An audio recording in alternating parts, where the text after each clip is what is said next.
السلام علیکم ورحمۃ اللہ وبرکاتہ۔ اعوذ باللہ من الشیطان الرجیم، بسم اللہ الرحمن الرحیم۔ الحمد للہ والصلاة والسلام علی رسول اللہ وآلہ آل اللہ، واللعنۃ الدائمۃ علی اعدائہم اعداء اللہ من یوم عداوتہم الی یوم لقاء اللہ۔ عباد اللہ اوصیکم ونفسی بتقوی اللہ، اتقوا اللہ فإن خیر الزاد التقوی۔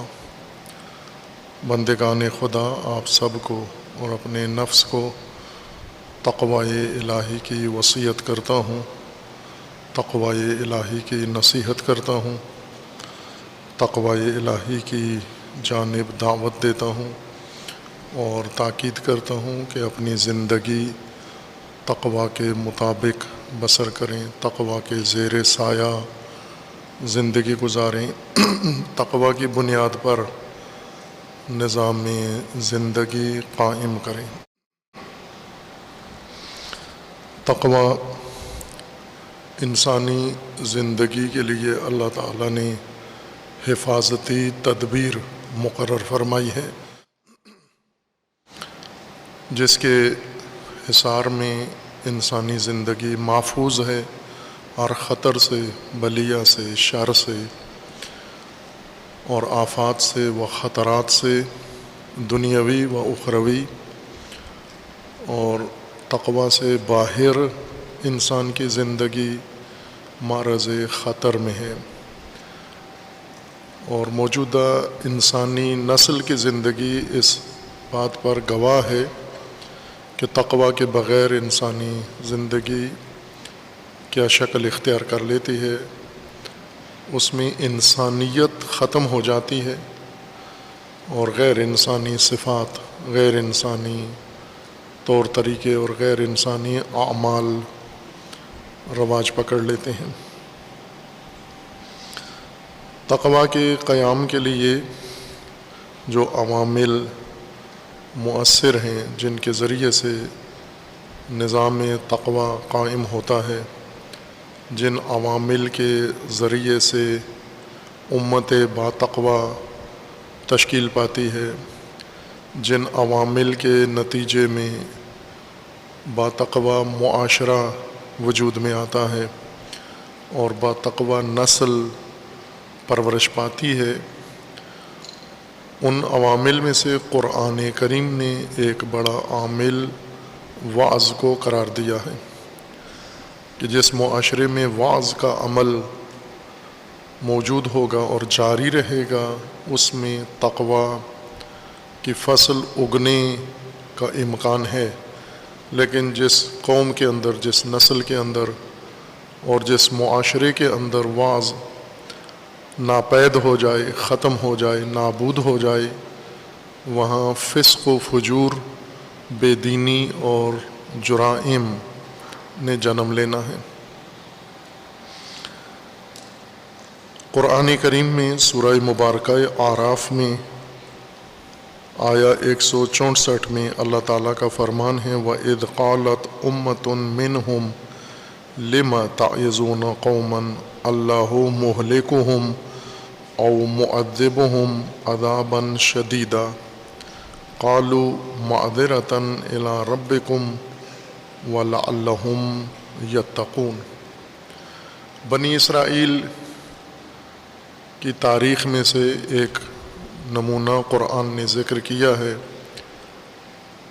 اصحاب سبت کا، قوم سبت کا، جو ہفتہ کے دن ممنوع شکار کرتے تھے، دھوکہ دے کر، فریب دے کر، اور پھر ان پر اللہ تعالیٰ نے اپنا عذاب نازل کیا ہے۔ انہی لوگوں میں سے کچھ لوگ انہیں واعظ کرتے تھے، سمجھاتے تھے، امر و نہی کرتے تھے اور انہیں ان حرکات سے باز رہنے کے لیے زور دیتے تھے، اصرار کرتے تھے۔ ایک طبقہ جرم کرتا تھا، فریب کرتا تھا، ہفتے کے دن ممنوع کام ممنوع شکار کرتا تھا، دوسرا اسے روکتا تھا، اور تیسرا طبقہ روکنے والوں کو، امر بالمعروف کرنے والوں کو منع کرتا تھا کہ آپ کیوں سمجھاتے ہیں مجرمین کو اور مرتکبین کو جو ہفتہ کے دن ممنوع کام کرتے ہیں۔ یہ ایک آیت کے اندر 3 گروہ اللہ تعالیٰ نے بیان فرمائے ہیں۔ یہ گروہ جو لوگوں کو روکتا تھا کہ آپ جرائم نہ کریں، برائیاں نہ کریں، فریب نہ دیں، دھوکہ نہ دیں اور غلط کام نہ کریں، انہوں نے اپنے کام کے جواز میں، جب تیسرا طبقہ انہیں منع کرتا تھا، تیسرا طبقہ مجرمین کو نہیں روکتا تھا، آمرین بالمعروف کو روکتا تھا۔ آج آپ کے ہاں یہ طبقہ زیادہ ہے۔ ایک گروہ ہے جو برائی کرتا ہے، جیسے پاکستان کے اندر جو ایک جرم جس کو باقاعدہ اتنا ہے نہیں ہے جتنی اس کو ہوا دی جا رہی ہے، عورتوں کو ہراساں کرنا، جتنی تعداد میں مقدار میں ابھی ہو رہا ہے اتنا ہر دور میں رہا ہے۔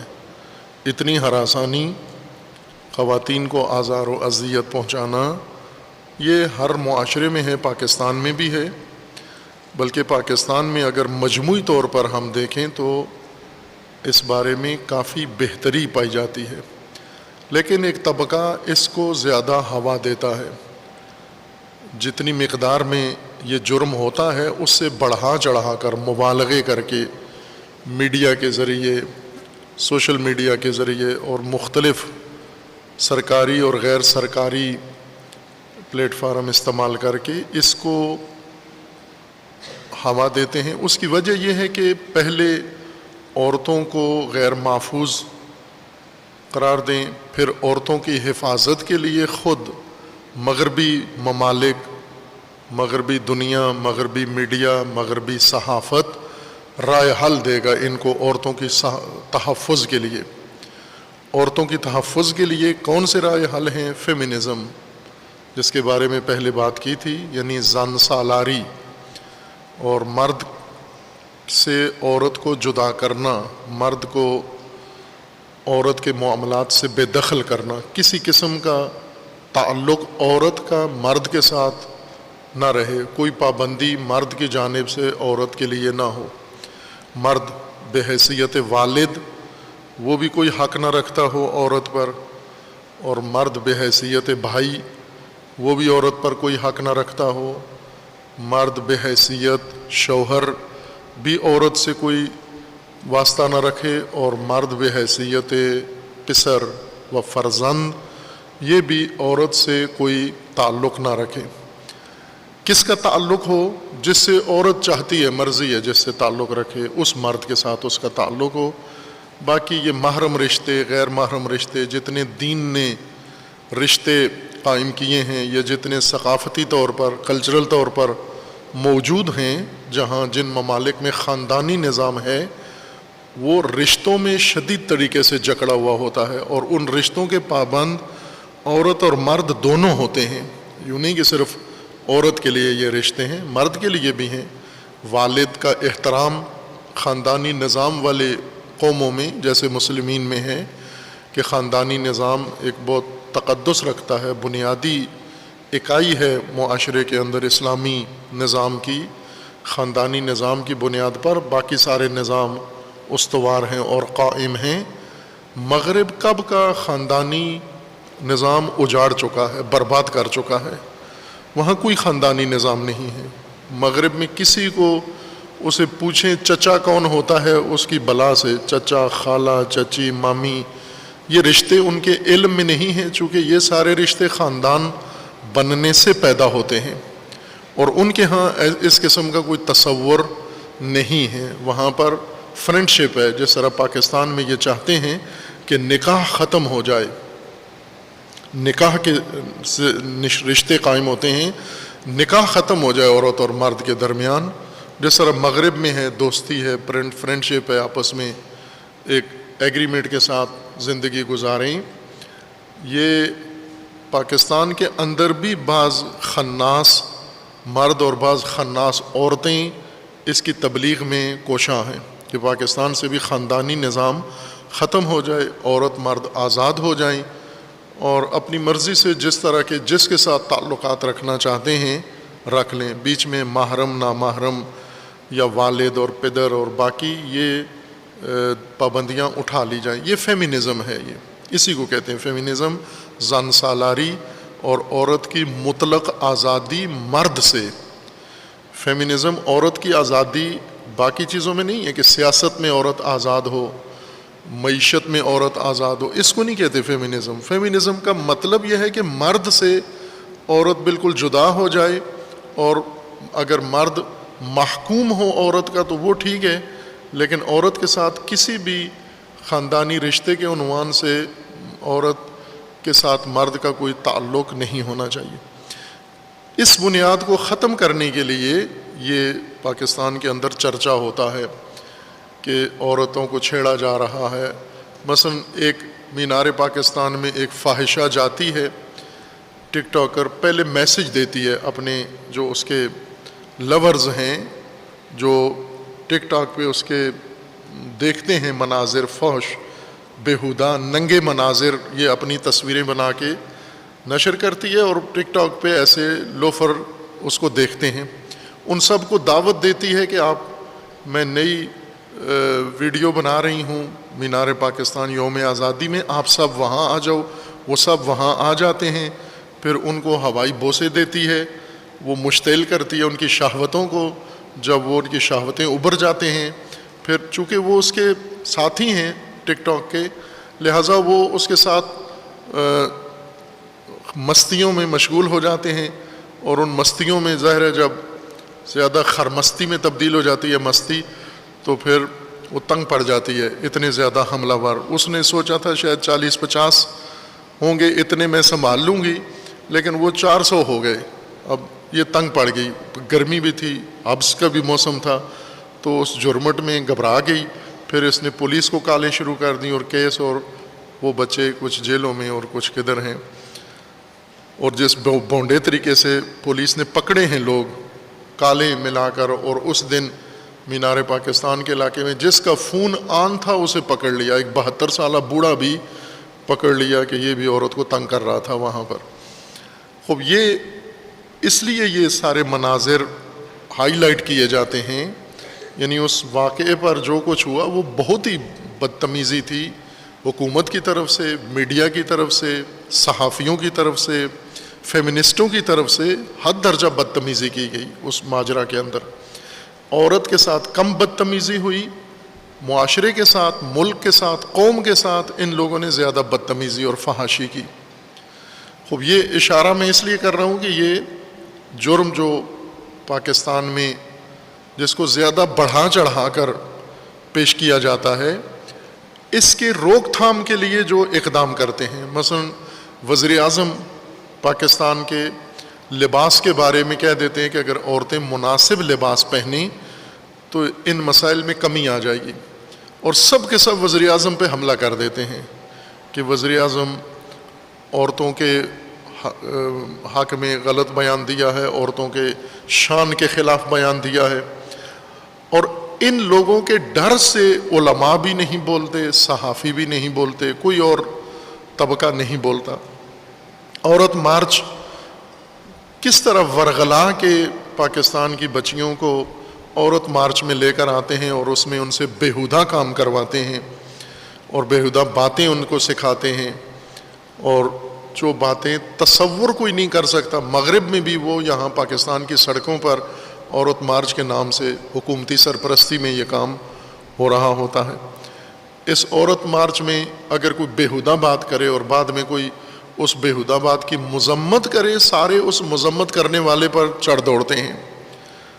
یہ جو قرآن نے ذکر کیا ہے کہ بنی اسرائیل ہفتے کے دن جرم کرتے تھے، اور انہی میں سے کچھ لوگ ان کو اس جرم سے روکتے تھے، سمجھاتے تھے، اور ایک تیسرا طبقہ ان سمجھانے والوں کی مذمت کرتے تھے، ان سمجھانے والوں کو روکتے تھے کہ آپ یہ کام کیوں کرتے ہو، آپ کو کیا پڑی ہے اس کام کو کرنے کے لیے، رہنے دو، انہیں اپنے حال پہ چھوڑ دو، وہ جیسا کر رہے ہیں کرنے دو، آپ کو سمجھانا نہیں چاہیے۔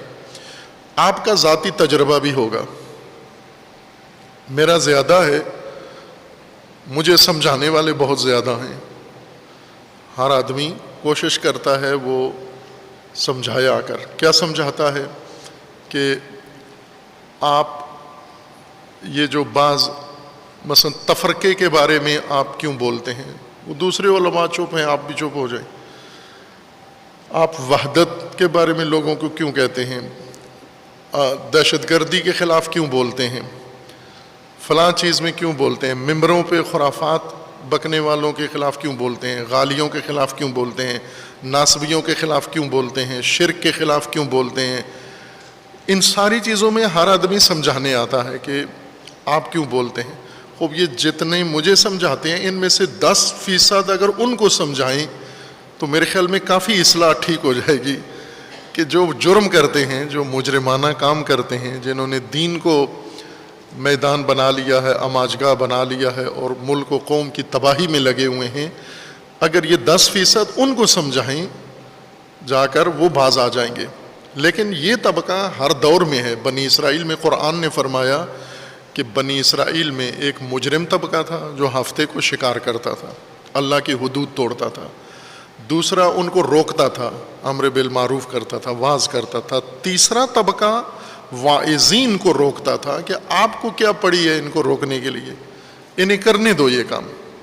یہ واعظین دلیل کے طور پر پیش کرتے تھے کہ ہم واعظ اس لیے کرتے ہیں کہ 2 دلیلیں ہیں ہمارے پاس، ایک ہمارے پاس عذر ہونا چاہیے، اگر ہم نے نہ روکا مجرموں کو تو ہم بھی مجرم بن جائیں گے، ہمیں بھی مجرم ہی سمجھا جائے گا، تو ایک تو خود مجرم بننے سے بچنے کے لیے ہم انہیں روکتے ہیں، اور یہ قانون ہے اللہ تعالیٰ کا کہ جو لوگ جرم اپنی آنکھوں سے دیکھیں اور اسے نہ روکیں تو یہ بھی مجرم کے ساتھ بے شک شریک نہیں ہے عمل میں، لیکن یہ خاموشی، تماشائی پن اور سکوت ان کو بھی مجرم بنا دیتا ہے، یہ بھی مجرم کے ساتھ ہی شمار کیے جائیں گے۔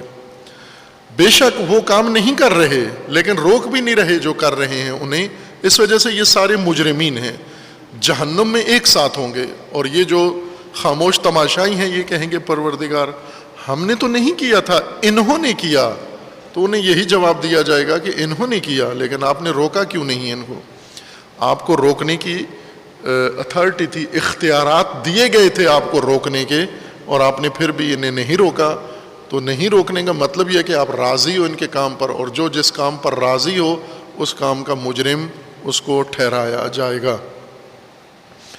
دوسری چیز جو انہوں نے پیش کی کہ ہم اس لیے ان کو واعظ کرتے ہیں کیونکہ یہ باتقوا ہو جائیں، واعظ باتقوا ہونے کا ایک ذریعہ ہے، اگر صحیح معنوں میں، حقیقی معنوں میں واعظ ہو اس کا نتیجہ نکلتا ہے، اور وہ نتیجہ تقویٰ کی شکل میں اور تقویٰ کی صورت میں نکلتا ہے۔ وَإِذْ قَالَتْ أُمَّةٌ مِّنْهُمْ لِمَ تَعِظُونَ قَوْمًا اللَّهُ مُهْلِكُهُمْ أَوْ مُعَذِّبُهُمْ، جب ایک قوم واعظ کرنے والوں کو کہتے تھے کہ تم کیوں واعظ کرتے ہو مجرموں کو، انہیں تو اللہ نے ہلاک کرنا ہے، تباہ کرنا ہے۔ عذاباً شدیدا قالوا معذرۃ الی ربکم، تمہارے رب کے ہاں اپنے عذر کے لیے کہ ہم معذور ہوں، ہم مجرم شمار نہ ہوں، اس لیے ان کو روکتے ہیں، اور دوسری غرض ہماری یہ ہے کہ یہ باتقوا ہو جائیں۔ وَلَعَلَّهُمْ يَتَّقُونَ، یہ مجرم بھی جرم چھوڑ دیں اور باز آ جائیں واعظ کے نتیجے میں۔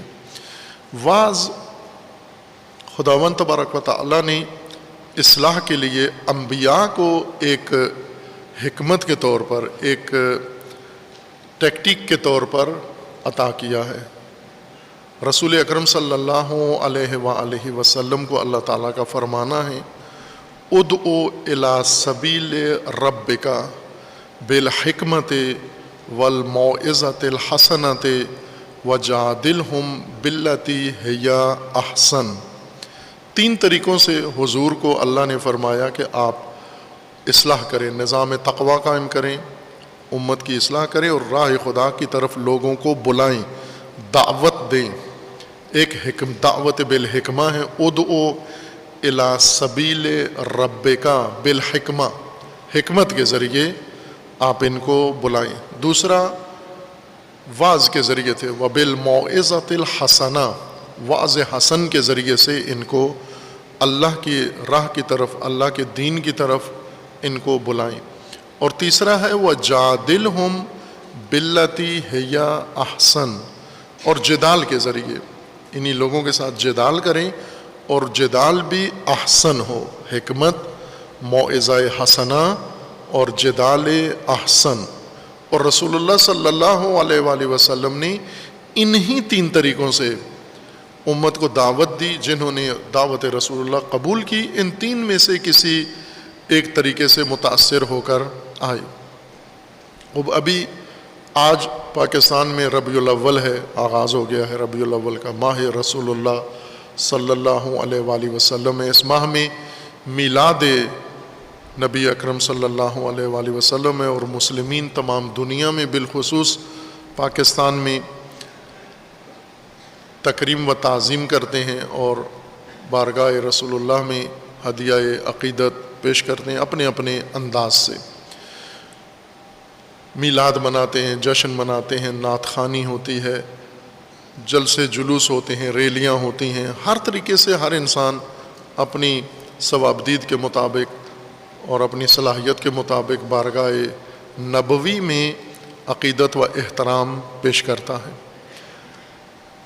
اور یہ مہینہ گزر جاتا ہے، اور اسی طرح اس سے پہلے ماہ سفر گزرا ہے۔ ماہ سفر کا اختتام 3 مناسبتوں پر ہوتا ہے۔ ایک وفات رسول اکرم صلی اللہ علیہ وآلہ وسلم ہے 28 سفر، دوسری شہادت امام حسن مجتبیٰ علیہ الصلاۃ والسلام ہے 28 سفر کو، اور تیسری مناسبت 29 سفر کو شہادت امام رضا علیہ السلام ہے، امام علی بن موسیٰ رضا علیہ السلام۔ یہ تیسری پاکستان میں نہیں برپا کی جاتی، یہ اور ایام میں شہادت امام رضا علیہ السلام مناتے ہیں، لیکن 29 سفر کو مستند تاریخ کے مطابق حرم مبارک امام رضا علیہ السلام میں بھی اسی تاریخ کو روز شہادت امام رضا علیہ السلام ہوتا ہے اور عزا ہوتی ہے۔ وہ عزا جس کا حکم خود امام نے اپنی زندگی میں دیا تھا۔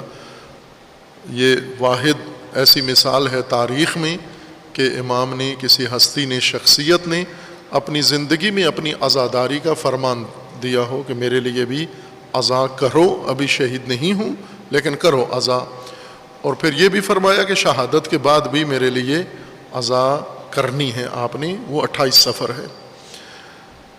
اختتام اس مہینے کا ان مناسبتوں پہ ہوتا ہے، سوگ کی مناسبتوں سے، اور آغاز اس مہینے کا جشن کی مناسبتوں سے ہوتا ہے، اور سب سے افضل جشن میلاد نبی اکرم صلی اللہ علیہ وآلہ وسلم ہے۔ اور اسی طرح آغاز امامت صاحب عصر اجل اللہ تعالی فرج و شریف ہے۔ اسی طرح امام صادق علیہ الصلاۃ والسلام کی میلاد مبارک اس مہینے کے اندر ہے، اور ہفتہ وحدت ہے۔ نبی اکرم صلی اللہ علیہ وآلہ وسلم مہینہ رسول اللہ کا ہے۔ اس مہینے میں امت محمدی صلی اللہ علیہ وآلہ وسلم، ان کو اللہ تعالیٰ نے ایک ذریعہ نجات کا عطا کیا ہے۔ علی علیہ السلام نے وفات رسول اللہ صلی اللہ علیہ وآلہ وسلم پر فرمایا تھا کہ اللہ نے ہمیں 2 وسیلے نجات کے عطا کیے تھے، ایک ہمارے ہاتھ سے دنیا سے اٹھ گیا ہے اور وہ نبی اکرم صلی اللہ علیہ وآلہ وسلم کی ذات و ہستی ہے، اور دوسرا استغفار ہے۔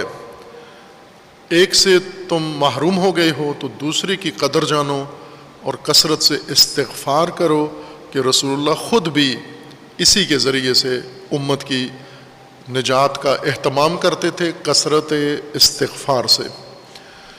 یہ امیر المومنین علیہ السلام کا فرمان ہے۔ رسول اللہ صلی اللہ علیہ وآلہ وسلم نے ہر چند دنیا سے اٹھ گئے ہیں، لیکن جس مقصد کے لیے اللہ تعالیٰ نے نبی خاتم صلی اللہ علیہ وآلہ وسلم کو مبعوث فرمایا تھا، وہ راہ، وہ مقصد، وہ دین، وہ منشور زندہ ہے۔ حضور جب خود تشریف فرما تھے دنیا میں تو اسی کے لیے تھے، قرآن کی تفہیم کے لیے، تعلیم کے لیے، امت کی ہدایت کے لیے، نجات کے لیے، اور اب جب دنیا سے تشریف لے گئے ہیں تو بھی ان کا دیا ہوا وہ ذریعہ سہارا دنیا میں موجود ہے۔ دنیا سے جاتے ہوئے بھی لوگوں کو متوجہ فرما کر گئے کہ میں اپنے بعد 2 گران بہا چیزیں چھوڑ کے جا رہا ہوں تمہاری نجات کے لیے، ایک قرآن اللہ کی کتاب، اور دوسرا عطرت طاہرہ اپنی ذریت چھوڑ کر جا رہا ہوں، ان سے تمسک رکھنا تو نجات پاؤ گے۔ اب اور ایام بھی رسول اللہ صلی اللہ علیہ وآلہ وسلم کی یاد میں امت ہوتی ہے، لیکن ربیع الاول میں باقی ایام سے زیادہ توجہ حضور کی جانب ہوتی ہے۔ حضور کی سیرت، حضور کا عمل حجت ہے، یہ پہلے محرم الحرام کے دوران امام حسین علیہ السلام کی سیرت طیبہ کے عنوان سے عرض کیا تھا کہ ہمارے فقہ میں سیرت سے استنباط نہیں کیا جاتا، شیعہ فقہ میں بھی اور سنی فقہ میں بھی سیرت کو دلیل کے طور پر شرعی مسئلے کے لیے استفادہ نہیں کرتے، اور امت بھی محبت کرتی ہے، ولا رکھتی ہے، عشق و محبت حقیقی ہے، لیکن سیرت کی پیروی امت کے اندر بھی کم نظر آتی ہے۔ رسول اللہ صلی اللہ علیہ وآلہ وسلم کی عملی سیرت میں یہ 3 کام خداوند تبارک و تعالیٰ نے مقرر فرمائے ہیں۔ دعوت دینا لوگوں کو سبیل اللہ کی طرف، یہ اصل مقصد بعثت رسول اللہ صلی اللہ علیہ وآلہ وسلم ہے۔ سنت پر جو عمل کرے رسول اللہ کی سنت پر، اس کی نجات یقینی ہے، اور سنت رسول میں سب سے بڑی سنت، سب سے پہلی سنت اور سب سے بنیادی سنت دعوت الی سبیل رب ہے۔ ادعو الی سبیل رب کا قرآن دیا تاکہ لوگوں کو اللہ کی طرف دعوت دیں، سبیل اللہ کی طرف دعوت دیں، دین کی طرف دعوت دیں۔ اسی طرح جو بھی اللہ تعالیٰ نے رسول اللہ پر عنایات و الطاف اپنے نازل فرمائے، وہ سب اسی دعوت کو مؤثر بنانے کے لیے تھے کہ لوگوں کو دعوت دین خدا کی طرف دعوت دے۔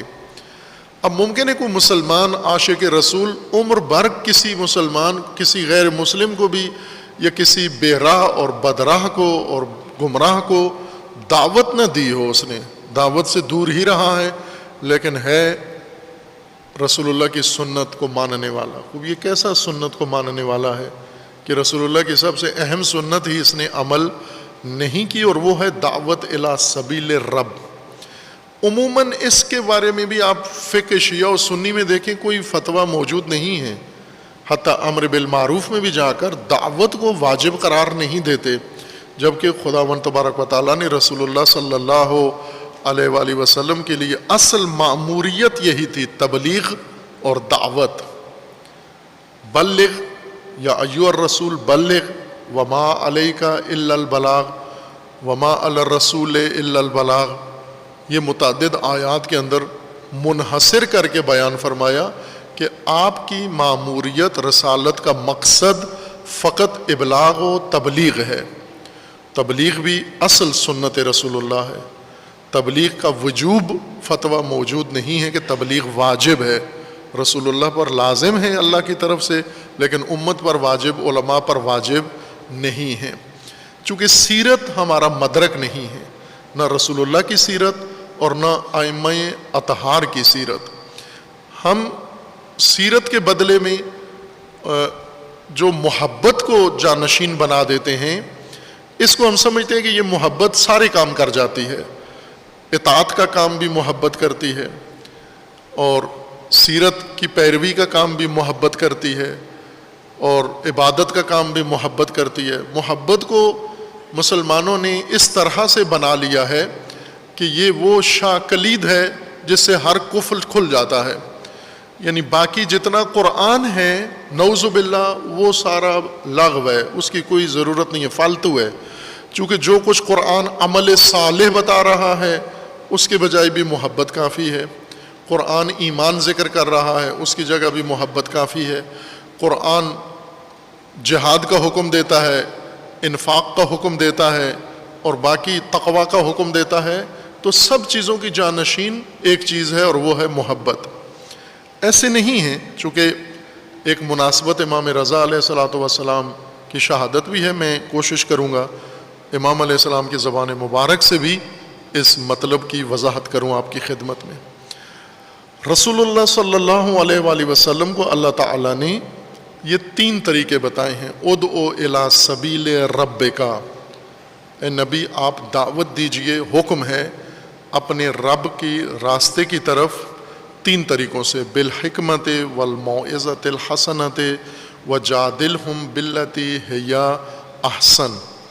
اور یہی 3 طریقے رسول اللہ صلی اللہ علیہ وآلہ وسلم کے جانشینوں کے لیے اور اوصیاء کے لیے ہیں، اور یہی 3 طریقے علماء کے لیے ہیں، اور یہی 3 طریقے امت کے لیے بھی ہیں. چونکہ رسول اللہ عوام میں سے، امت میں سے مبلغ بنا کر بھیجتے تھے، داعی بنا کر بھیجتے تھے، تبلیغ کے لیے بھیجتے تھے، اور یہی 3 طریقے ان کو بتاتے تھے کہ لوگوں کو حکمت، موعظہ اور جدال احسن سے راہ خدا کی طرف بلانا ہے. آپ نے تلوار نہیں بتاتے تھے، نیزہ نہیں کہتے تھے کہ خنجر بھی ساتھ رکھنا، اگر کوئی نہ مانے تو تلوار نکال کے اس کی گردن پہ رکھو اور کہو کہ کلمہ پڑھو. تلوار نہیں ہے. اللہ نے بھی قرآن میں نہیں فرمایا کہ تلوار جو نہیں مانتا اس کو تلوار نکالو، خنجر نکالو، نیزہ نکالو، کوڑا نکالو، کوڑوں کے ذریعے سے لوگوں کو دعوت رب دو، دعوت سبیل اللہ دو. یہ نہیں ہے.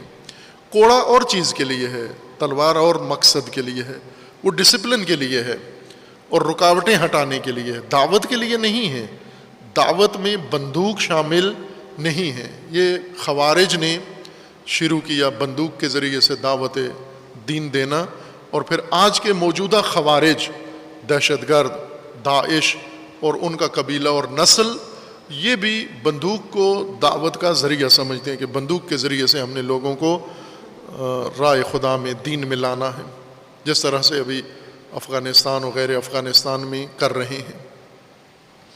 یہ 3 طریقے کیا ہیں؟ حکمت یعنی دلیل کا راستہ، دلیل کے ذریعے، موعظہ تفہیم کے ذریعے، اور جدال کا مطلب یہ ہے کہ وہ شخص جو آپ سے الجھ رہا ہے اس کو اسی کی دلیل، اسی کی بات سے اس کو قانع کرنا، اسی کے زبان سے، اس کی مانی ہوئی باتوں سے اس کو سمجھانا.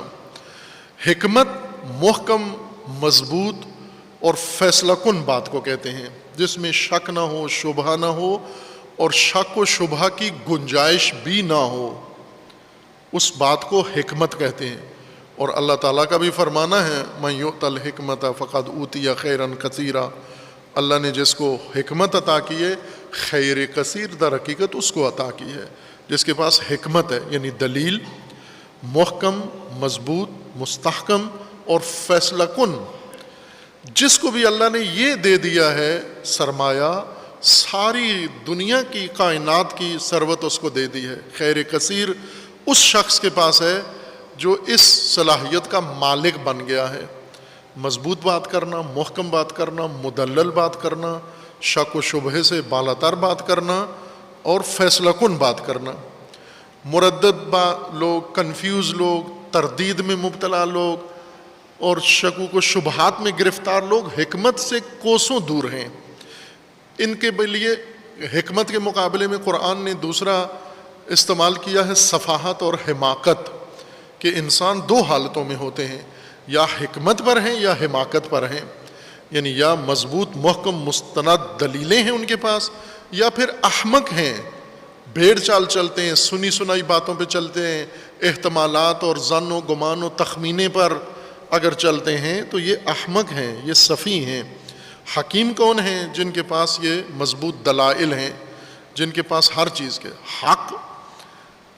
حق بات، فیصلہ کن بات، مضبوط بات، اس کو حکمت کہا جاتا ہے۔ کچھ لوگ ایسے ہیں کہ جو اسی بات سے قانع ہوتے ہیں، اگر ان کے سامنے دلیل پیش نہ کریں وہ مطمئن نہیں ہوتے، دلیل بھی محکم و مستحکم ہو اور فیصلہ کن بات ان کو سمجھ میں آتی ہے وہ مان لیتے ہیں۔ یہ بالغ النظر انسان ہے، یہ در حقیقت بالغ انسان ہے، بلوغ کو یہ لوگ پہنچے ہیں جو دلیل مانگتے ہیں اور دلیل کے بغیر قبول نہیں کرتے، دلیل کے بغیر کسی چیز کو رد نہیں کرتے، دلیل کے بغیر کسی چیز کو مانتے نہیں ہیں، اور جس چیز پر دلیل آ جائے اس کو ٹھکراتے نہیں ہیں۔ یہ حکمت پسند لوگ ہیں۔ وہ معاشرے میں ہوتے ہیں اکا دکا ایسے، ان کے سامنے نہ موعظہ کرنا ہے اور نہ ہی جدال احسن کرنا ہے، ان کے سامنے دلیل و محکم و مستحکم بات کرنی ہے، اور دلیل کو یہ ابناء الدلیل ہیں، یہ پیرو دلیل ہیں، یہ دلیل کے علاوہ کسی اور چیز کو ان کے سامنے آپ روایات کے ڈھیر لگا دیں، ان کے سامنے آپ اقوال علماء بزرگان فلاں بزرگ تاریخ کے سارے بزرگ ان کے سامنے ڈھیر لگا دیں، جب تک ان میں سے دلیل نہیں سامنے آئے گی کسی بات کو مانیں گے نہیں۔ اور دلیل اگر کسی بزرگ کی طرف سے نہ ہو، کسی چھوٹے آدمی کے منہ سے بھی نکل آئے دلیل ہے، وہ اس دلیل کو قبول کر لیتے ہیں کہ یہ حق ہے، یہ درست ہے، یہ فیصلہ کن بات ہے۔ موعظہ میں تیسری اصطلاح کا پہلے وضاحت کر دوں، جدال احسن۔ جدال کہتے ہیں جب آپ کسی آدمی سے بات کر رہے ہیں جو آپ کی رائے، آپ کے دین، آپ کے مذہب اور حق کا مخالف ہے، نہیں مانتا، اور آپ اس کے سامنے حق پیش کر رہے ہیں، تو کس دلیل سے اس کے سامنے حق پیش کریں؟ یہ ضدی انسان ہے، مطالعہ نہیں ہے، قبول نہیں کرتا۔ عموماً مقلدین قرآن کی آیت پیش کریں متاثر نہیں ہوتے، صحیح و سند روایت پیش کریں متاثر نہیں ہوتے، عقل کی بہت واضح برہان پیش کریں متاثر نہیں ہوتے، اور ان کے سامنے معجزہ پیش کریں متاثر نہیں ہوتے۔ کس چیز سے متاثر ہوتے ہیں؟ اپنے قبیلے کے سردار سے، اپنے علاقے کے بڑے بزرگ سے، اپنے خاندان کے بڑے بزرگ سے، اپنے مذہب کے بڑے بزرگ سے۔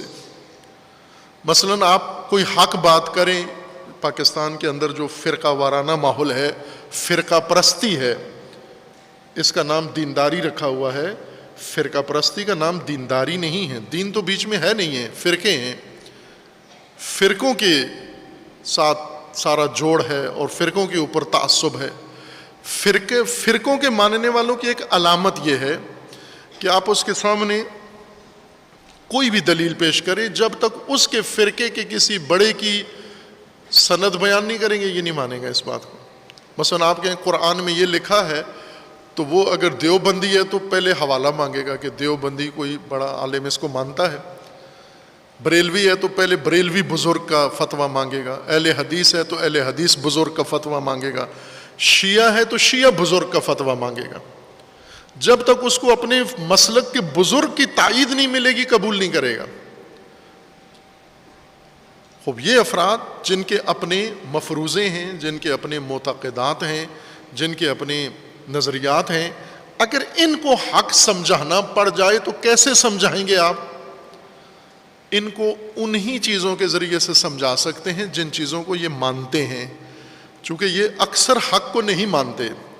جس کو یہ نہیں مثلا قرآن بھی ان کے سامنے پڑھیں یہ نہیں مانتے، کہتے ہیں آیت ہے نا، آقا کا قول تو نہیں ہے، آیت اللہ کا قول تو نہیں ہے نا، آیت ہے، آیت تو آتی رہتی ہے، آیات کا کام ہی آنا جانا ہے، اصل تو کسی آیت اللہ کا قول ہے، اصل تو کسی خطیب کی بات ہے، اصل تو کسی علامہ کا قبول کرنا ہے، انہوں نے کیا ہے قبول، آیت ہے نا، آیت میں ہوتا رہتا ہے، آیت میں تو آتی رہتی ہیں، آیت حدیث ہے نا، حدیث تو ہوتی ہے، لیکن فلاں بزرگ نے بھی کہا ہے، یہ فلاں بزرگ، جیسے ابھی جمعے کی وجوب ہے، قرآن میں صراحت کے ساتھ جمعے کا وجوب ہے، قرآن میں ہے نا، توضیح المسائل سے نکال کے دکھاؤ۔ قرآن میں جب آ گیا ہے تو بات ختم نہیں ہو جاتی، کہتے نہیں ختم ہو جاتی۔ اب ایسے لوگوں کو اگر سمجھانا ہے آپ نے، ناممکن ہے انہیں دلیل سے سمجھائیں، حکمت سے سمجھائیں۔ ان لوگوں کو سمجھانے کا ایک طریقہ ہے، جن جن چیزوں کو یہ مانتے ہیں انہی میں سے آپ حوالہ نکال کر ان کے لیے یہ حق ثابت کریں. اور نکل آتا ہے جن چیزوں کو یہ مانتے ہیں ان چیزوں میں سے حوالہ نکل آتا ہے. مثلا اگر آپ کسی اہل سنت کو اہل بیت کا مقام سمجھانا چاہتے ہیں، آپ جتنے شیعہ کتابوں کے حوالے دیں، قرآن کے حوالے دیں، پھر بھی نہیں مانیں گے. آپ حدیث کے حوالے دیں، چونکہ حدیث کے حوالے تو موجود ہیں نا، اہل سنت کی کتابوں میں اہل بیت کی شان میں حدیثیں شیعہ کتابوں سے زیادہ ہیں، بھرپور ہیں، بھری ہوئی ہیں اہل سنت کی کتابیں اور اہل بیت کے فضائل سے، لیکن یہ نہیں مانیں گے جب تک ان کے مسلک کے بزرگ کا اقرار اس میں شامل نہ ہو جائے. یہ مقلدین کی بھیڑ چال کی صفت ہے. یہ اس لیے جدال چاہیے ہوتا ہے. جدال کا مطلب اس کی مانی ہوئی بات، اس کی تسلیم شدہ بات، اسی کے عقیدے، اسی کے اقرار سے آپ حوالہ بنا کر اس کو کوئی بات سمجھا دیں. یہ جدال احسن ہے. تیسرا طریقہ ہے موعظہ، وعظ، کہ ہم عموماً کسی کا سر دکھانے کو واعظ کہتے ہیں یا کسی کا ٹائم ضائع کرنے کو واعظ کہتے ہیں. واعظ قرآن کریم کا حکم ہے، رسول اللہ کو فرمان ہے کہ ادعو الی سبیل ربک بالحکمت والموعظۃ الحسنۃ. اور سورہ اعراف کی اس آیت میں ہے کہ وعظ تقویٰ کا ایک بڑا عامل ہے، اور رسول اللہ صلی اللہ علیہ وآلہ وسلم کی سیرت اس بات پر قائم ہے. آپ وعظ فرماتے تھے، وعظ کے ذریعے سے لوگوں کو ہدایت کرتے تھے، حکمت کے ذریعے، وعظ کے ذریعے اور جدال احسن کے ذریعے. جدال احسن مثلا اگر کوئی یہودی ہے تو اس کو یہود کے دین سے حقانیت اسلام ثابت کرنا، اگر کوئی مسیحی ہے تو اس کو انجیل کے ذریعے سے وہاں سے حوالہ نکال کے دینا اور نبوت خاتم ثابت کرنا. اسی طرح مختلف افکار کے لوگوں کو انہی کے قبول شدہ باتوں سے دلیل نکال کر پیش کرنا، یہ جدال احسن ہے. واعظ کہتے ہیں سمجھانے کو. کس چیز کو سمجھانا؟ نہ کہ کوئی چیز بیٹھ کے سڑک پہ کھڑے کر کے اس کو سمجھانا شروع کر دیں. مثلا منڈی کے ریٹ سمجھانا اس کو شروع کر دیں، کرنسی کے نرخ بتانا اس کو شروع کر دیں، یا کوئی اور چیزیں، رشتے سمجھانا شروع کر دیں. یہ نہیں ہوتا واعظ. واعظ کسی ایسے شخص کو کیا جاتا ہے جس کے بات میں، جس کے قول میں، جس کے عمل میں انحراف آ گیا ہو، برائی آ گئی ہو، جس کے کریکٹر میں خرابی آ گئی ہو، اس کو واعظ کیا جاتا ہے. مثلا زبان استعمال کرتا ہے بیہودہ، لوز زبان استعمال کرتا ہے، غیبت کرتا ہے، گالی دیتا ہے، فوش دیتا ہے، تہمت لگاتا ہے، بہتان لگاتا ہے. وہ کثرت سے کرتے ہیں. یہ زبان کی لغزش اس سے سرزد ہوتی ہے. آنکھوں سے گناہ کرتا ہے. آج کل یہ موبائل میں جو وبائے موبائل میں مبتلا قوم ہے، نسل ہے، خوب یہ سارے جرائم موبائل پر کرتے ہیں اور موبائل کے ذریعے سے کرتے ہیں. موبائل کی وساطت سے سارے غلطیاں کرتے ہیں. خوب غلطیاں کثرت سے ہوتی ہیں ان سے، اور ذریعہ بھی پتہ ہے کہ اس وجہ سے کرتے ہیں. یہ جس جہالت سے، جس ناواقفیت سے، جس لا علمی سے، جس بے خبری کی وجہ سے انسان غلط کام کرتا ہے، اسی چیز کو اس کی آگاہی میں لانا، اس کے علم میں لانا، اس کو سمجھانا، وہی چیز جسے نہ سمجھنے کے نتیجے میں یہ غلط کام کر رہا ہے، اس چیز کو سمجھانا واعظ کہلاتا ہے. بہت سارے کام لوگ ہوتے ہیں نا، غلط جگہ پارک کر رہے ہیں، غلط جگہ کھڑے ہوئے ہیں، غلط کام کر رہے ہیں. یہ غلط کیوں کر رہے ہیں؟ سب سے پہلے یہ دیکھو کہ کیوں کر رہا ہے یہ غلط کام. تو آپ کو معلوم ہوگا کہ لا علمی کی وجہ سے کر رہا ہے، عدم آگاہی کی وجہ سے کر رہا ہے. تو آپ جا کر اس کو اسی چیز کی طرف متوجہ کریں، آگاہ کریں جس سے آگاہ نہ ہونے کی وجہ سے یہ کام کر رہا ہے. اس کو عربی زبان میں وعظ کہتے ہیں. تفہیم کرنا، سمجھانا، آگاہ کرنا، متوجہ کرنا، بتانا، تنبیہ کرنا. یہ تنبیہ دو طرح سے ہے. ممکن ہے یہ تنبیہ اس کو یہ علم نہیں ہے کہ یہ کام میں کروں گا تو اس کے نتائج کیا نکلیں گے، نتائج سے لا علمی کی وجہ سے یہ کام کر رہا ہے. اگر نتائج سے لا علمی کی وجہ سے کرتا ہے تو نتائج کا علم دینا واعظ کہلاتا ہے. اس کو نتائج کے بارے میں بتانا کہ یہ تو جو کر رہا ہے اس کا یہ نتیجہ ہے. یہ جو گاجریں کھا رہا ہے تو پیٹ میں پیڑ اور مروڑ پڑے گا تیرے. یہ بتانا اس کو کہ ابھی تو کھا رہا ہے, تجھے پتہ نہیں ہے کہ بعد میں پیٹ میں مروڑ پڑتا ہے.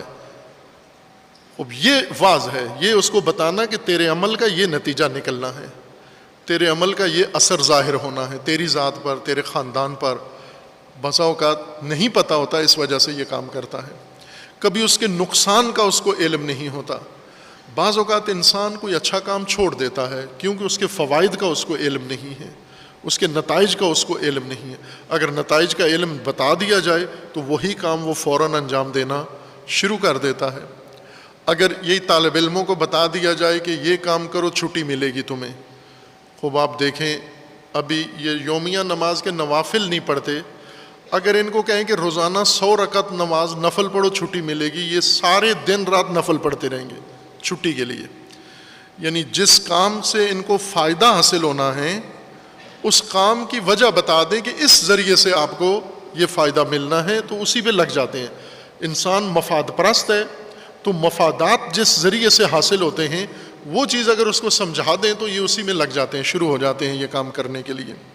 اس کو واعظ کہتے ہیں. حکمت محکم مستحکم فیصلہ کن دلیل حکمت کہلاتی ہے. یہ کچھ لوگوں کو سمجھ میں آتی ہے, سب دلیلوں والے نہیں ہوتے. کچھ عقل مند سمجھدار بڑے پختہ میچور لوگ ہوتے ہیں جو دلیل سن کے آبائی سارے دین کو چھوڑ دیتے ہیں, لیکن اکثریت ایسے نہیں ہوتے. دلیل بے شک قرآن سامنے کھڑا ہوا ہو, قرآن کو سائڈ پہ کر دیتے ہیں, یہ تو ہمارے آباء و اجداد کی رسم ہے, یہ تو بزرگ کرتے تھے, اس کا مطلب ہے بزرگ ہمارے سارے غلط تھے. یہ آیت تو کہتی ہے بزرگ سارے غلط تھے. خوب ظاہر بزرگوں کا اتنا احترام ہے انبیاء سے بھی زیادہ کہ انبیاء کی بات چھوڑ دو, بزرگوں کی بات فلاں کی بات غلط نہ نکلے. ان کو دلیل نہیں چاہیے, ان کو واعظ چاہیے اور ان کو جدال احسن چاہیے. یہ رسول اللہ صلی اللہ علیہ وآلہ وسلم کا طریقہ تھا. اگر تقوی قائم کرنا ہے آج کی نسل کے اندر تو سیرت رسول اللہ صلی اللہ علیہ وآلہ وسلم سے تمسک ہے. اور حضور کی سیرت میں ایک بڑی مرکزی چیز دعوت الی سبیل رب ہے. یہ دعوت ہر مومن اپنا فریضہ سمجھے, ہر چند کسی نے فتویٰ نہیں دیا. قرآن میں کوئی بات ہو فتویٰ بے شک نہ ہو, آپ اس کو اپنے لیے لازم سمجھو. اور اگر قرآن میں نہیں ہے, سنت میں نہیں اور فتویٰ موجود ہے, وہ آپ کے لیے کوئی حجیت نہیں رکھتی وہ چیز, چونکہ قرآن و حدیث میں اس کی کوئی سندیت موجود نہیں ہے, عقل کی طرف سے کوئی گواہی اس کے اوپر موجود نہیں ہے. اور ایسے بہت سارے فتاویٰ ہیں جن کے پیچھے کوئی قرآنی سند, کوئی حدیث کا مدرک سنت کا اور کوئی عقل کا مضبوط سہارا نہیں ہے. فقط مفتی نے اپنی ثوابدید پر استخارہ نکال کے فتویٰ دے دیا ہے. جب آپ کے لیے قرآن سنت اور عقل حجت ہیں تو پھر جہاں یہ مدرک موجود ہو وہاں اطاعت کرو. قرآن کا فرمانا ہے کہ واعظ تقوی کے قیام کے لیے وہ راستہ ہے جو اللہ تعالیٰ نے رسول اللہ صلی اللہ علیہ وآلہ وسلم کو تعلیم فرمایا تھا. خداوند تبارک و تعالیٰ ہمیں سیرت طیبہ رسول اللہ صلی اللہ علیہ وآلہ وسلم کو سمجھنے, اس پر عمل کرنے اور اس کے مطابق عمل کرنے کی اللہ تعالیٰ ہمیں توفیق عطا فرمائے انشاءاللہ. اعوذ باللہ من الشیطان الرجیم. بسم اللہ الرحمن الرحیم. انا اعطیناک الکوثر فصل لربک وانحر ان شانئک هو الابتر.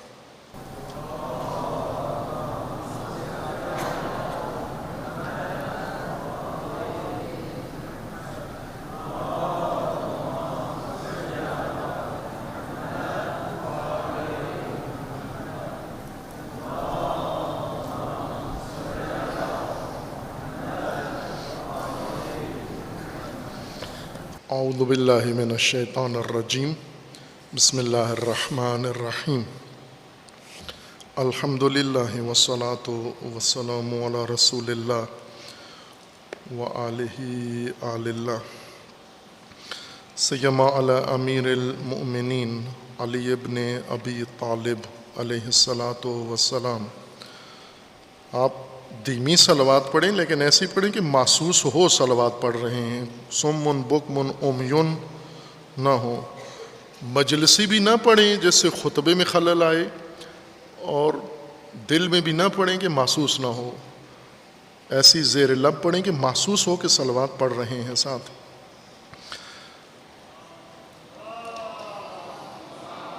یہ مجلسی صلوات ہے. یہ جب خطیب نعرہ لگاتا ہے اس وقت لگایا کرو. خطبے کے دوران اسماء ائمہ اور اسماء رسول اللہ کے وقت آپ زیر لب صلوات پڑھو لیکن محسوس ہو کہ مومن صلوات پڑھ رہا ہے.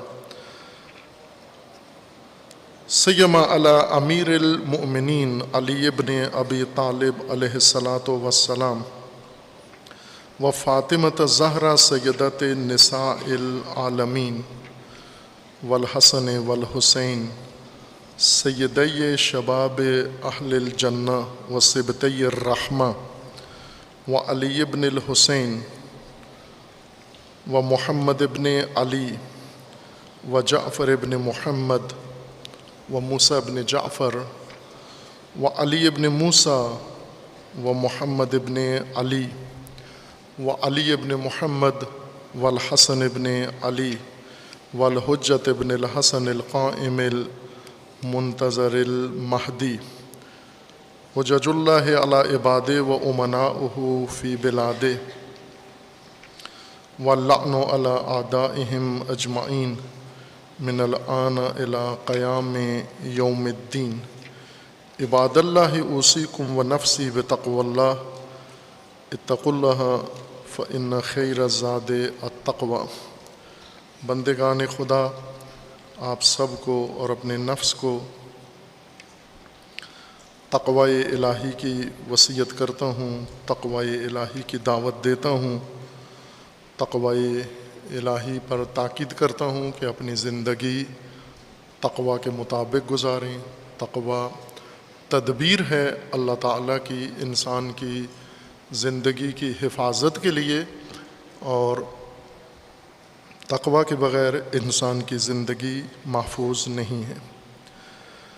تقوی کا اہتمام اللہ تعالیٰ نے فرمایا ہے، اور اس کے اندر اہتمام کا بہت اہم حصہ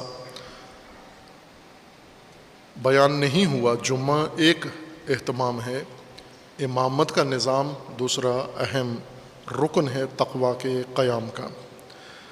تقوی کے قیام میں کیا چیزیں دخیل ہیں؟ حضرت امام علی ابن موسیٰ الرضا علیہ الصلاۃ والسلام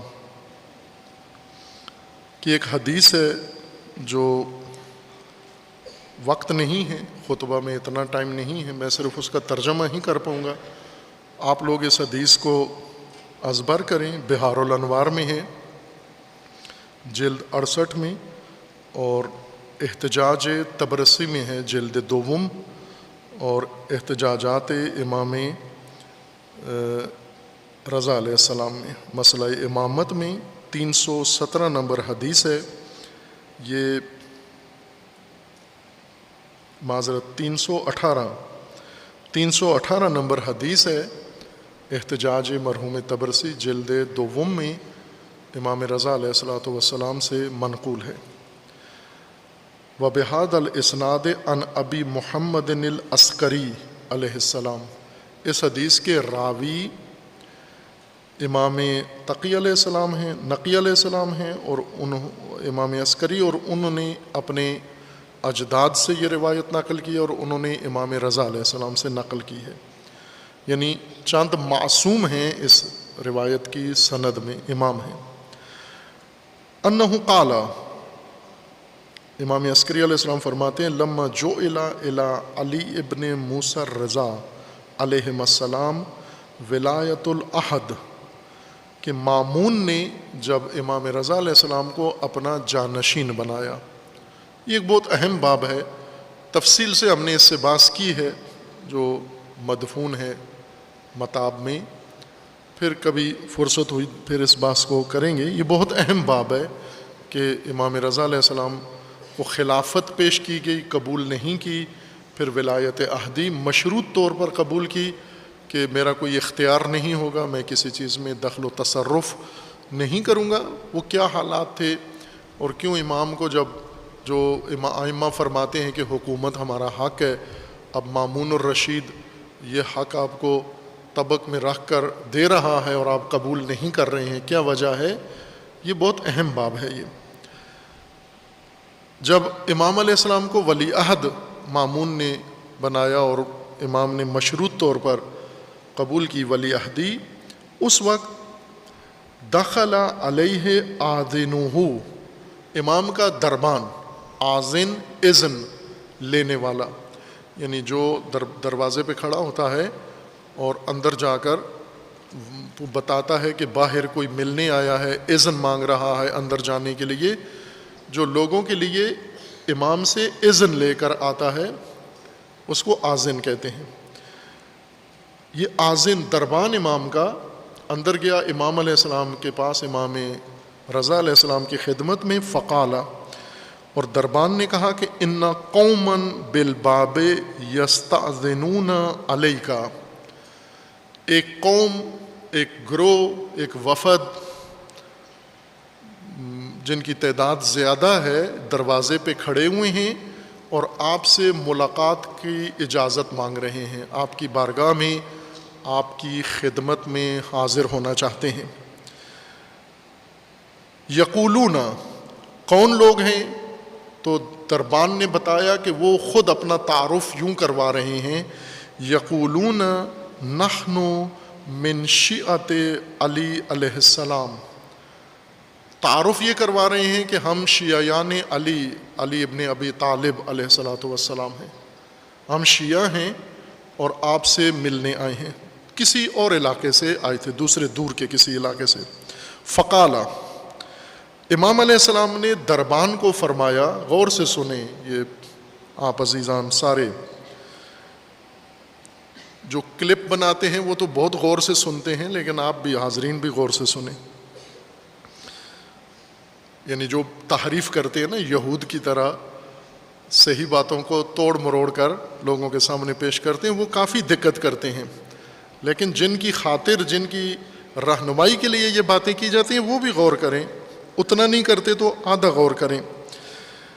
فقالا، امام علیہ السلام نے دربان کو کہا کہ یہ جو طبقہ مجھے ملنے آیا ہے اور کہہ رہے ہیں کہ ہم شیعیان امیر المومنین علی ابن ابی طالب ہیں، انہیں جا کر کہو انا مشغول فاصرفہم، انہیں بتاؤ جا کر کہ میں مصروف ہوں، وقت نہیں ہے، اور دربان کو کہا کہ کسی طریقے سے ٹال کے واپس بھیجو ان کو، میں نہیں ملنا چاہتا ان سے۔ فصرفہم الی ان جاؤوا ہکذا، دربان گیا اور اس نے جا کر کہہ دیا کہ امام مصروف ہیں، وقت نہیں ہے، تم لوگ چلے جاؤ۔ وہ چلے گئے، اور پھر اس کے بعد فصرفہم الی ان جاؤوا ہکذا، دوسرے دن پھر آ گئے، یقولون، اور وہی باتیں کر رہے تھے، وَتَصْرِفُهُمْ شَهْرَيْن، 2 مہینے تک یہی عمل جاری رہا، 2 مہینے 60 دن یہ گروہ، یہ وفد جو اپنے آپ کو شیعہ کہتے تھے، یہ امام رضا علیہ السلام کی خدمت میں ولی عہدی کے زمانے میں حاضر ہوتے خراسان میں اور وقت مانگتے تھے، اور امام 2 مہینے تک ان کو، دربان کو یہی کہتے رہے کہ انہیں کہو کہ وقت نہیں ہے، مصروف ہیں، چلے جاؤ تم، اور یہ چلے گئے۔ ثم آیسو من الوصول فقالو، 2 مہینے بعد مایوس ہو گئے، انہیں یقین ہو گیا کہ امام ہم سے ملنا نہیں چاہتے۔ مایوس ہونے کے بعد انہوں نے کہا قل لمولانا ان شیعت ابیک علی ابن ابی طالب علیہ السلام، جا کر ہمارے مولا امام ہشتم سامن الحجج امام رضا علیہ السلام سے کہہ دو، دربان کو کہا کہ ہمارے مولا امام کو جا کر ہماری طرف سے یہ کہہ دو کہ ہم آپ کے جد علی ابن ابی طالب کے شیعہ ہیں، قد شمت بنا اعداؤنا فی حجابک لنا، روزانہ آپ کے در پر آتے ہیں، آپ ملاقات نہیں کرتے، ہمیں واپس پلٹا دیتے ہیں، اور دشمن ہم پر انگلیاں اٹھاتے ہیں، ہماری شماتت کرتے ہیں، اور ہمارا وہ تانے دیتے ہیں کہ یہ کیسے شیعہ ہیں جن کو ان کا امام اندر ہی نہیں آنے دے رہا، مل ہی نہیں رہا۔ تو آپ کی وجہ سے ہم دشمنوں کے سامنے رسوا ہو رہے ہیں۔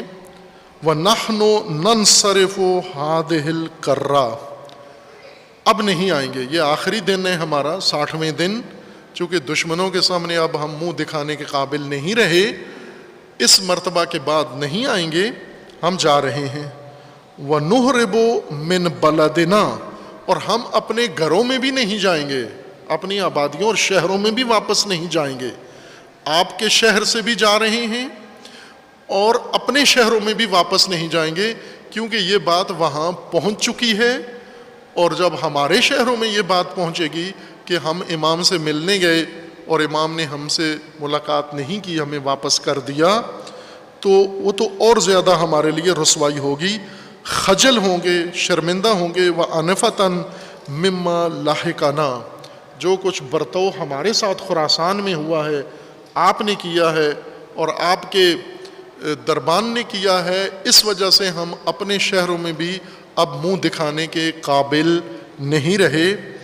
وَعَجْزًا عَنْ احتمال مَزَزِ مَا يَلْحَقُنَا بِشِمَاتَةِ أَعْدَائِنَا، ہمارے اپنے بھی ہم پر اب اعتراض کریں گے کہ تم کیا جرم کیا، تم نے کیا غلطی تھی تمہاری کہ امام نے تمہیں وقت بھی نہیں دیا، اور دشمن بھی ہم پر انگلیاں اٹھائیں گے، شماتت کریں گے، باتیں کریں گے، اس وجہ سے ہم جا رہے ہیں۔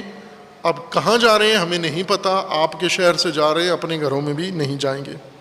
فقال علی ابن موسیٰ علیہ السلام، حضرت امام رضا علیہ السلام نے دربان کو فرمایا، اذن لہم لیدخلوا، اب اجازت دو ان کو آ جائیں۔ 2 مہینے کے بعد، 2 مہینے مسلسل آتے رہے بغیر وقفے کے، بغیر ناغے کے، اب اجازت دو آ جائیں۔ فدخلوا علیہ، آ گئے سارے امام کے سامنے، فسلموا علیہ، سب نے آ کر امام پر سلام کیا۔ فلم یرد علیہم، امام نے سلام کا جواب نہیں دیا، ان کے سلام کا، انہوں نے سلام کہا، امام نے جواب نہیں دیا۔ سنیں شیعیان پاکستان، سنیں غور سے سنیں، فلم یرد علیہم، جواب نہیں دیا امام نے ان کو۔ ولم یأذن لہم بالجلوس، امام کے بارگاہ میں، ڈیوڑی میں گئے، سلام کیا، جواب نہیں ملا، اور امام نے انہیں بیٹھنے کا بھی نہیں کہا کہ بیٹھیے، تشریف رکھیے، کیا فرماتے ہیں، کیا کام ہے، یہ بھی نہیں کہا، کھڑے رہے اسی طرح۔ اور یہ مہذب قوموں کی علامت ہے کہ جب تک میزبان اجازت نہ دے مہمان نہیں بیٹھتا۔ پاکستان میں نہیں ہے اس طرح کی تہذیب، پاکستان میں مہمان اپنی مرضی کا مالک ہوتا ہے، میزبان اپنی مرضی کا مالک ہوتا ہے، لیکن مہذب جگہوں پر، تہذیبوں میں ایسے نہیں ہوتا، جب مہمان گیا ہے تو اس وقت تک نہیں بیٹھتا جب تک میزبان اسے بیٹھنے کا نہ کہے۔ فَبَقَوْا قَيَامًا، کھڑے رہے، امام نے نہیں کہا بیٹھو، اور کھڑے رہے یہ۔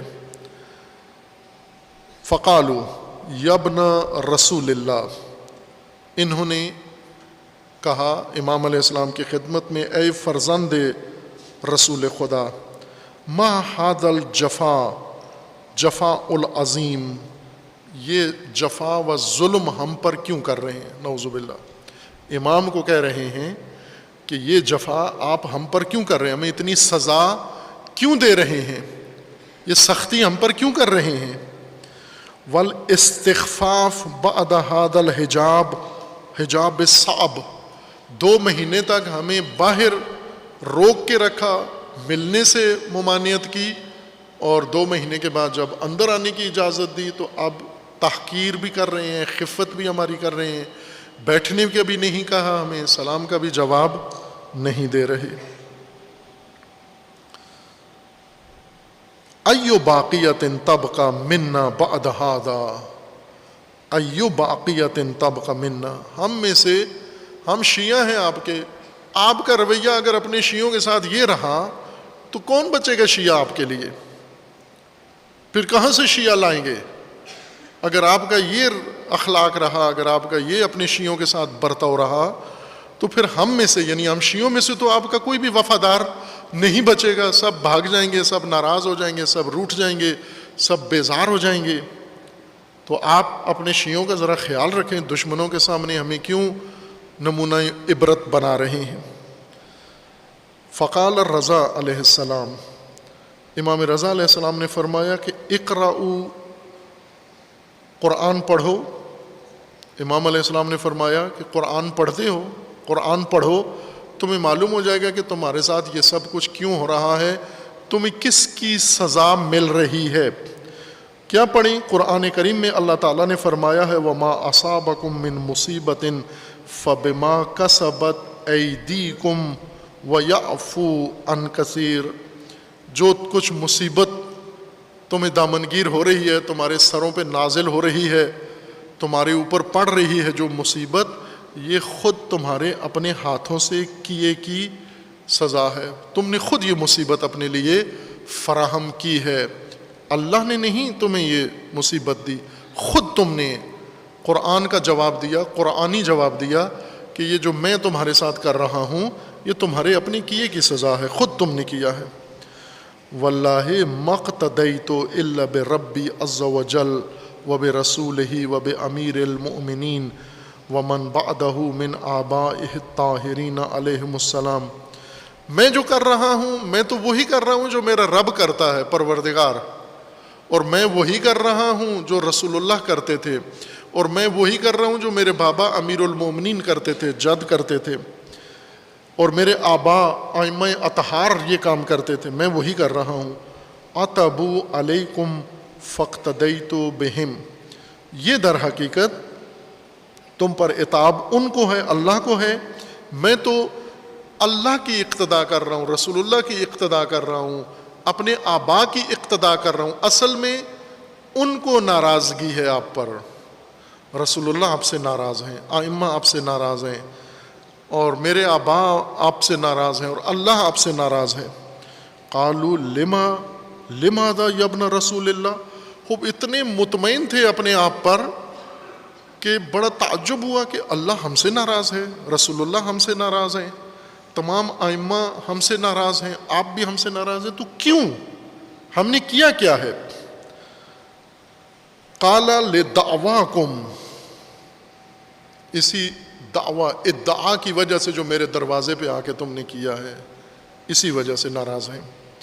لدعواکم، کون سا ادعا اور کون سا دعویٰ؟ لدعواکم انکم شیعۃ امیر المؤمنین، یہ جو تم نے آ کر دعویٰ کیا ہے کہ ہم شیعہ ہیں امیر المومنین کے، شیعہ ہیں ہم علی ابن ابی طالب کے، اس وجہ سے اللہ بھی ناراض ہے، رسول اللہ بھی ناراض ہیں، میں بھی ناراض ہوں، میرے اجداد بھی تم سے ناراض ہیں۔ ویحکم، اللہ کی طرف سے ہلاکت ہو تمہارے اوپر، پھٹکار ہو تم پر۔ انما شیعتہ الحسن والحسین، تمہیں پتہ ہے علی کا شیعہ کون ہوتا ہے، کیا ہوتا ہے؟ میں بتاؤں تمہیں جو دعویٰ تم کر رہے ہو، اندازہ نہیں ہے کہ علی ابن ابی طالب کا شیعہ کون ہے؟ شیعہ علی حسن ہیں، امام حسن، و شیعہ علی امام حسین ہیں، و سلمان فارسی ہیں، و ابو ذر غفاری ہیں، والمقداد، اور مقداد ابن اسود یہ شیعہ ہیں، و عمار ابن یاسر، وہ عمار شیعہ ہے علی ابن ابی طالب کا، و محمد ابن ابی بکر، اور محمد ابن ابی بکر شیعہ ہے۔ یہ نمونے پیش کیے، تم دعویٰ کر رہے ہو ہم شیعہ ہیں، تمہیں پتہ ہے شیعہ کون ہوتا ہے؟ شیعہ علی کس کو کہتے ہیں، کون ہوتا ہے؟ شیعہ علی امام حسن ہیں، امام حسین ہیں، سلمان ہیں، ابو ذر ہیں، مقداد ہیں، عمار ہیں، اور محمد ابن ابی بکر ہیں۔ الذین لم یخالفوا شیئا من اوامرہ، کیوں یہ شیعہ ہیں؟ فقط اس وجہ سے کہ انہوں نے کبھی امیر المومنین کے امر کی مخالفت نہیں کی۔ شیعہ وہ ہوتا ہے جو اپنے امام کے ایک امر کی بھی مخالفت نہ کرے. وَأَنْتُمْ، اور تم جو دروازے پہ آ کے بینر اٹھا کے جھنڈے اٹھا کے ہم شیعہ آئے ہیں، تم کیا ہو؟ وَأَنْتُمْ فِي أَكْثَرِ أَعْمَالِكُمْ لَهُ مُخَالِفُونَ، تم تو اکثر کاموں میں امیر المومنین کے خلاف ہو، مخالف ہو. امیر المومنین نے کچھ کہا تم وہ کچھ اور کر رہے ہو. تم کس بات کے شیعہ ہو؟ یہی میری ناراضگی کی وجہ تھی کہ تم مخالف اوامر امیر المومنین، فرامین امیر المومنین کے مخالف اور دعویٰ تشیع کا زبان پہ رکھتے ہو. وَتُقَصِّرُونَ فِي كَثِيرٍ مِّنَ الْفَرَائِضِ، تم مقصر ہو. امام رضا علیہ السلام کی زبان سے، آپ نے ذاکروں خطیبوں سے، پیشہ وروں سے، تاجروں سے تو مقصر بہت سنا ہے یہ لفظ. آج امام رضا علیہ السلام سے، امام معصوم سے سنیں مقصر کس کو کہتے ہیں. وَتُقَصِّرُونَ فِي كَثِيرٍ مِّنَ الْفَرَائِضِ، اور تم مقصر ہو، چھوڑنے والے، تقصیر کرنے والے، کوتاہی کرنے والے اکثر فرائض میں، اکثر فرائض دینیہ کو تم چھوڑنے والے ہو، اکثر فرامین امیر المومنین کے تم مخالف ہو. وَتَتَحَاوَنُونَ بِعَظِيمِ حُقُوقِ إِخْوَانِكُمْ فِي اللَّهِ، اور تیسری خرابی تمہارے اندر یہ ہے، شیعوں والا صفت تمہارے اندر نظر نہیں آتی. تیسری صفت کیا؟ کہ تم اکثر حقوق اپنے دینی بھائیوں کے ضائع کرنے والے ہو، حقیر شمار کرتے ہو، اپنے دینی بھائیوں کے حقوق ادا نہیں کرتے ہو. وَتَتَّقُونَ حَيْثُ لَا تَجِبُ التَّقِيَّةُ، اور تم کیسے شیعہ ہو جہاں پر تمہیں تقیہ نہیں کرنا چاہیے وہاں تقیہ کرتے ہو. وَتَتْرُكُونَ التَّقِيَّةَ حَيْثُ لَا بُدَّ مِنَ التَّقِيَّةِ، اور جہاں پر تمہیں تقیہ کرنا چاہیے وہاں پر تقیہ نہیں کرتے ہو. تم کیسے شیعہ ہو؟ تم تو اپنے شیعہ ہو، علی کے شیعہ نہیں ہو. جہاں تقیہ نہیں کرنا تمہیں وہاں تم تقیہ کر کے وہاں کہتے ہو جی ہم صرف مسلمان ہیں، شیعہ نہیں ہیں، چھپاتے ہو اپنے آپ کو.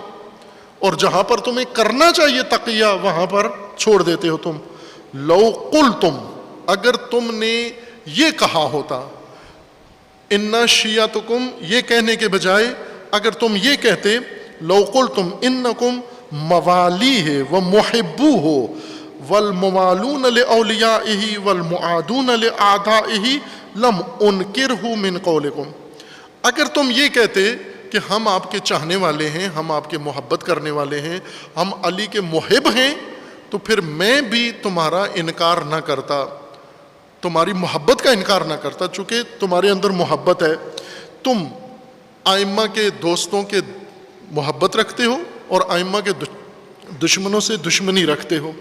یہ محب کی علامتیں ہیں، شیعہ کی علامتیں نہیں ہیں.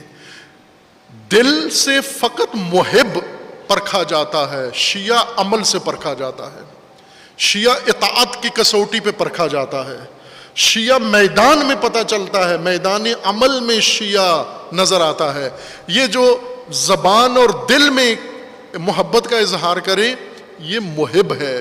تم محب ہو، شیعہ نہیں ہو. اور محب ہو کر شیعہ کا دعویٰ کرنے والے میں نے تمہیں اس لیے اندر آنے نہیں دیا 2 مہینے تک.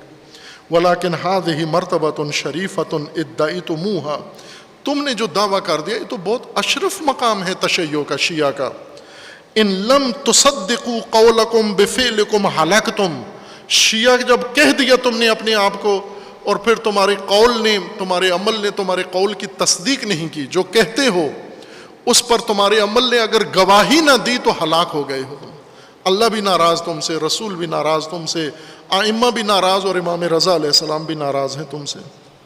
الا ان تتدارککم رحمت ربکم، مگر یہ کہ رحمت رب تمہارے شامل حال ہو جائے اور تدارک اور تلافی کر دے تمہاری. قالوا یا ابن رسول اللہ فإنا نستغفر اللہ ونتوب الیہ. اس زمانے کے شیعہ تھے.